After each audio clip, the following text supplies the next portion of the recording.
Hey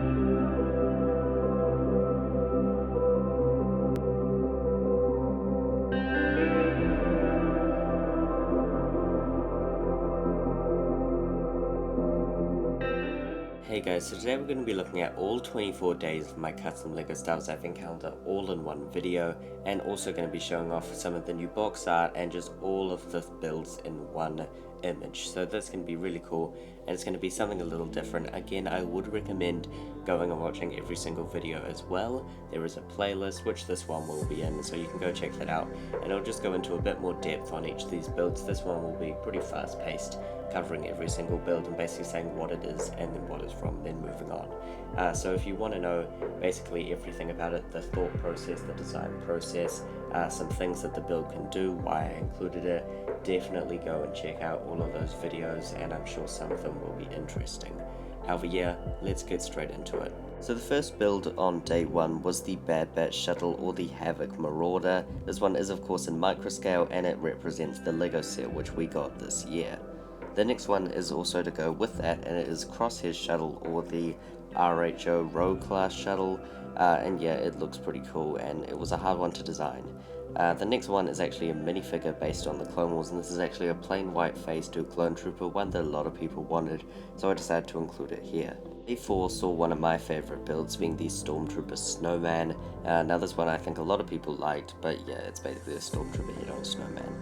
Next one is day 5. It's actually a Slave one, but it's Jango Fett Slave one that a lot of people wanted, and it's actually the same build from the 2021 Advent Calendar, just with a different colour scheme. The next one is a bit of a weird vehicle, but this is actually the Flash Speeder from the Phantom Menace. It's that green speeder. I chose a weird colour scheme, but I do think it was represented quite well and based on another Advent Calendar build. Next up is an AAT, being a blue Separatist one. Now this one is also kind of based on the 2020 set, and I heavily upgraded a model that LEGO put in an Advent Calendar before. Next up is a battle droid to fight the clone trooper, but this is no regular battle droid, it's a battle droid commander. This one hasn't been in a set for a while, so I chose to include it, and I do like the figure.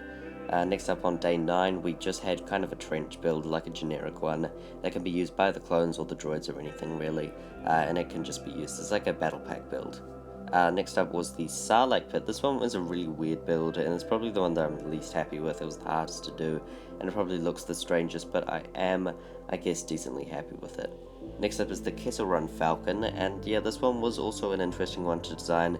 It basically took a normal Millennium Falcon Advent Calendar build and transformed it, that bit in the middle. Next up is also one of my favorite builds. This is actually AZI341 blah blah blah blah blah. I did the whole thing in that video, go check it out. This is AZ3 I guess, and yeah, this one is kind of based on the Republic Bricks model, but also modified. It's basically modified from a different MOCs, given my own kind of taste on it and like trying to differentiate it. But yeah, I am pretty happy with this one. Next up is another clone figure, this time being Hunter from the Bad Batch. Now this is basically a Bad Batch member which will appear in other sets, so I chose to include him. The next one up is based on the Clone Wars, and it's actually the Mandalorian Starfighter. And now this one is based on the 2021 set, and I'm pretty happy with it. There is also a cool thing you can do with the wings, which you should check out in its own separate video. The next day is also a Clone Wars build, and this is the ATT. This one is actually directly taken from another Advent Calendar, just because that model's fine, so I just chose to include it.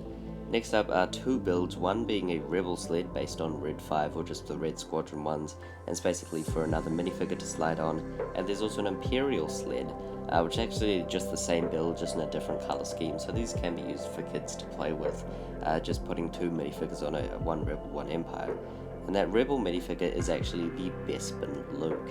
Now this one has appeared in a few sets now, so I think it's fine to include him, and I think a lot of people would appreciate it. Day 19 is a standard Republic weapon holder, basically with that insignia, and then that can be used by the Clone Trooper and Hunter, so I think that has a bit of use there in the Advent Calendar. Next up is one of my favourite builds, being the Holotable, and this is one that I really want the Advent Calendar to include, just because it will be a really fun one and a cool piece to just get in a set.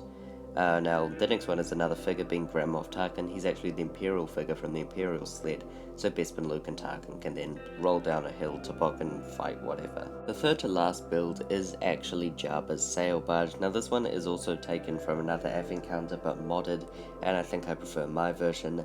Next up is Jabba's Palace, or also Boba Fett's Palace, I guess. This one was kind of a weird one to design, but I am pretty happy with it, I'd say, and I guess it goes well with the Book of Boba Fett. Speaking of which, the Santa minifigure on the last day is of course Boba Fett, using that Santa torso and also the other Boba Fett elements printed on a red piece, and also the jetpack printed in brown to represent the SAG. He's probably my favorite build, and also I think a lot of your guys' favorite builds based on your response, just because I think he's a Christmas Boba Fett. Who doesn't want that? It's the box art I designed, and it took very quick. I didn't really put much effort into it, but I basically just took the 2021 advent calendar and then just put it over that. But yeah, I am, I guess, pretty happy with the box art. I did actually forget to put the Santa Boba on though, which is very annoying considering that he'd be like the main figure the LEGO would put on the box, which is kind of weird that I didn't do it and I forgot, but whatever. I still think that people would be attracted to this advent calendar based on everything else displayed. Anyways, that is all 24 days of my custom advent calendar, and that's the last video I'll be making on it, so I hope you guys have enjoyed, and maybe you haven't, and I'm sorry for that, because this has basically been everything I've uploaded in December, apart from This Week in LEGO Star Wars and a few other videos. So yeah, we should be getting back to some regular stuff now. However, yeah, I do really hope that you've enjoyed this custom advent calendar, and I will not stop making custom sets. I will still continue to make them throughout 2022 and drop your ideas for some bigger projects, such as Edu and Sid's Parlor down below. However, yeah, that'll be it for today. I hope you enjoyed this video. Please remember to like and subscribe. That'll be all, folks. Goodbye.